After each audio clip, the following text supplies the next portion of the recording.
Hold up, hold up, hold up. It's that boy G Plans. Don't give a damn. He cooler than a fan. Walking real tall. Some say he's a man. Wow. Now, one thing I want to bring up as well, I can't read it verbatim, say it verbatim, but I'm gonna go off my head. July 4th, 2024, a bill went into activation that kids 18 years old Oh, yeah. can now conceal guns. Yeah. Um, can you talk about that a little more, like from a legal standpoint? Because I'm like, I don't. 18 years old, no training. I had to go take a Yeah. class, Right. and I had to go sit in a classroom Yeah. for 8 hours, Mm-hmm. pass a test, had to go shoot. I had to go shoot a gun. I had to Right. do all this. Well, probably 8 9 hours. Yeah. So I have my concealed permit. Right. I paid for this, whatever. I had to get my fingerprints, whatever. Yeah. Yeah. So now you telling me an 18-year-old kid with an undeveloped brain can go Mm-hmm. purchase a weapon and can conceal it. And walk around with it. Yeah. Can you tell us how did you feel about that from a legal? Well, from a legal standpoint, and I'm Yeah. just going. I know you showed me your concealed weapon card that you went out. That's one thing in that hurricane case that people didn't know. He had one of those. So when he was testifying, he said, "I've been trained. I know when I'm justified to use my weapon." So we had all the information. We showed it, and that shocked him. I didn't tell you that. That's the DA's office didn't see that coming. They didn't see it until we was in that trial. Yeah, yeah. So, yeah, I mean, I got to, all these new laws that they passed in Louisiana recently, that's impacting our community so much. Just like the 18-year-old, whatever the age is, can carry that weapon now. That's also changing the justification of homicide. Think about it. If we can all have a gun, so now we can start shooting at each other. And all of a sudden that line of what's self-defense and not self-defense is being smeared now. Mm-hmm. So, and we know that a lot of our folks, some got felonies, so they can't even carry weapons. Mm-hmm. But most of the majority of the community can. So you're gonna have, I think what you're gonna cause is more shootings. I don't even understand what the point was. I think they're trying to protect a certain community, Mm-hmm. but the point here is that I believe is going to lead to more shootings of our black kids, and again, all the marching, we didn't clap, we didn't pray together. At this stage, we got to take this thing to another level. If this we got these guns out here, and we start hearing about our kids being shot and all this other stuff, it's gonna be time. Like in that deal in Baton Rouge, you saw there was two women that were speaking. One was the mama of the kid that was killed, and another was a woman from Dallas that's a lawyer. My point is, our black women are starting to get upset, and we starting to hear their rage in their voice. And we all got black women in our family, moms, grandmas, and everything else. And then eventually, they gonna realize that they gonna tell their kids that that's enough. And you know what? It's time to stop shooting at each other. You know what I'm saying? Stop killing each other. And eventually, our young kids gonna get upset enough that they not gonna want to put up with this thing.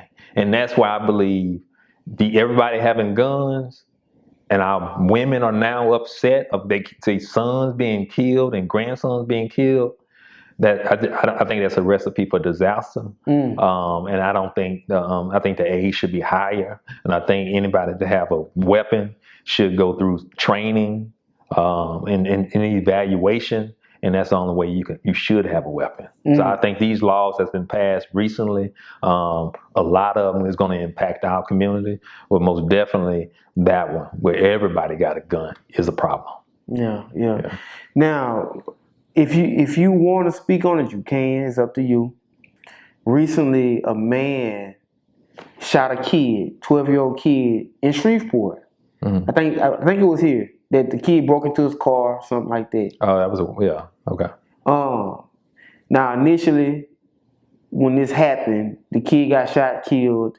People were like, "All right, the young kid, he shouldn't have done it." This and the third. I don't think the guy was arrested then. And then they went back and arrested him. As far as like from a legal standpoint, like I don't think you can just, even though someone is breaking in your car, I think don't they have to be running away or something like that? Or Well, in order for you to be shooting your weapon at anybody, yes, sir. you got to feel like your life is in danger. Not somebody out here trying to steal a radio. You can't run outside and shoot somebody because somebody's trying to take a radio. You got to feel like your life is in danger, and you couldn't do anything but fire your weapon to protect yourself. And that's what, really what justification is. Okay. But because somebody taking the radio out your car, some messing with your tires, you don't know who it is, it's late at night, you just firing a gun, that won't work out in court of law. Because, man, right now during this time, I guess because the economy bad or whatever, a lot of stuff going on throughout the state when it comes to burglaries and cars and stuff like that. Yeah. And people work hard for their stuff.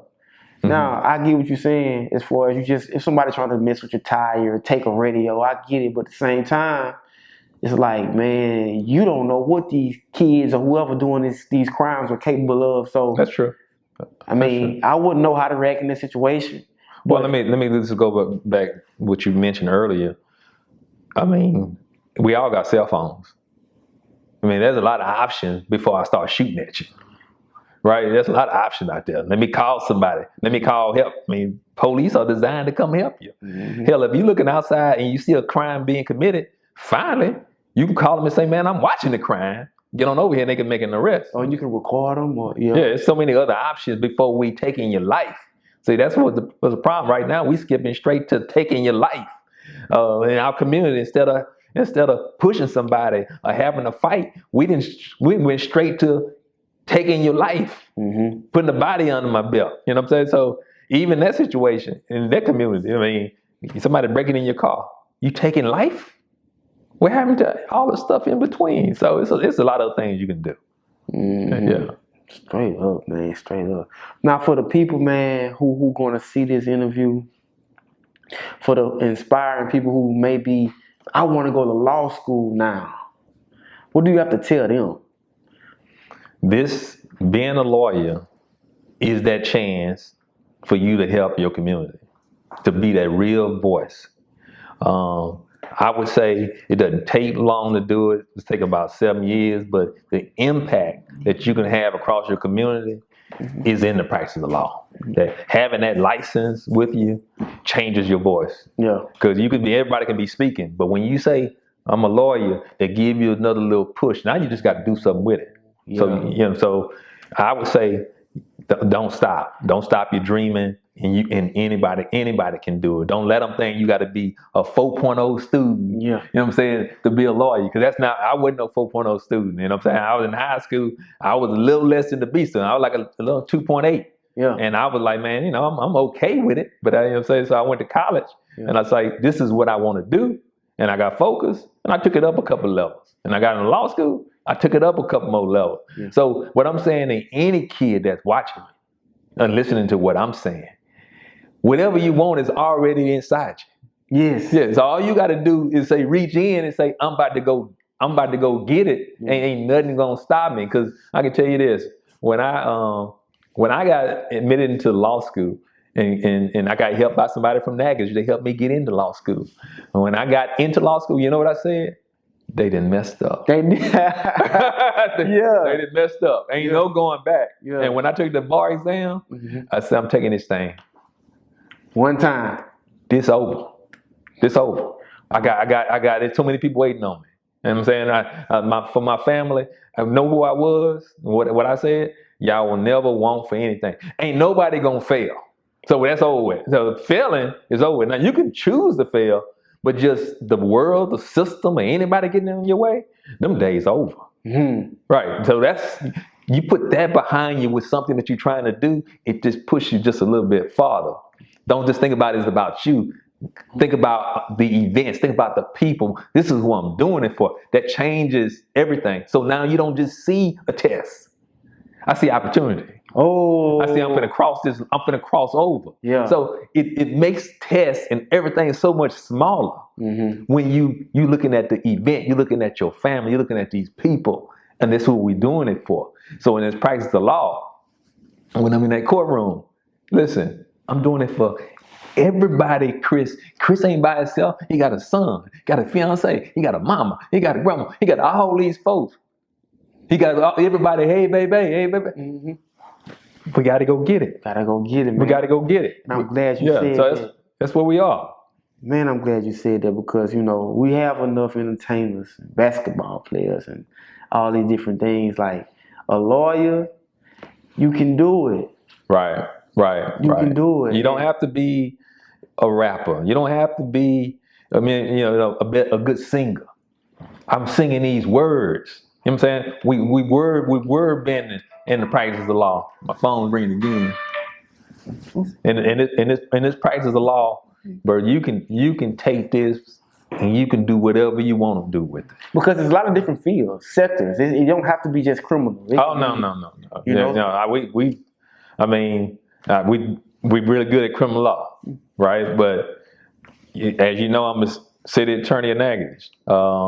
10 years ago, I started doing financial transactions where anytime a city want to build something, fix their water system, or do anything like that, our firm over the last 15 years developed a reputation who can go out and get a loan for $100 million for a city to build stuff. So we've been able to do that here. We've been able to do that down south. We've been able to do it, and we're minority lawyers, so you understand. Just like any other thing, you don't find a lot of black people who can do this. So sometimes we always stepped out and to do something that nobody else did or know how to do. But a couple of things. That's a market that nobody can come and mess with me in that market. For sure. So sometimes I do federal work. So I get in the federal crowds. A lot of people don't want to come in that market. So in city attorney work. So I want to have this firm to have a variety of things that we can put our hand in. But when we put our hand in, we're gonna do it at a high level, and for our community to be proud. Like I can't believe I'm watching all these black folks doing a $20 million deal. I've been a part of a transaction where everybody in the room was black. They had to take pictures because this is about to be the first time. Financial advisor, everybody. We finna do $20 million, and it's all black people. Yeah, because we can do it. Yes, sir. Yeah. Yes, sir. Now tell me this too. Are you for your firm, because you have your own practice? Right. Are you open to interns? If a aspiring lawyer want to get to you? Yeah, that's funny. Yeah, that's something I don't even think about. Listen, over all this time, when people leave law school from Southern and you from the North, we've let people come in our office for free. You just come in and start practicing law, and we even start paying them. We got lawyers out here now that come through Washington and Wells as high school students, and taught them right here, and they went to law school. We got probably like 3 of them. We got lawyers who leave Southern Law School or whatever law school that's from the North. You from the North, we tell Southern, bring them to us. So they come. My son is in the office right now. Sit in that office. Myself, Shantae, talking to them, telling them how the game is. They leave here and go practice law. Lawyers out there right now was here first. Prosecutors that's right now in Shreveport work with us first or work for us first.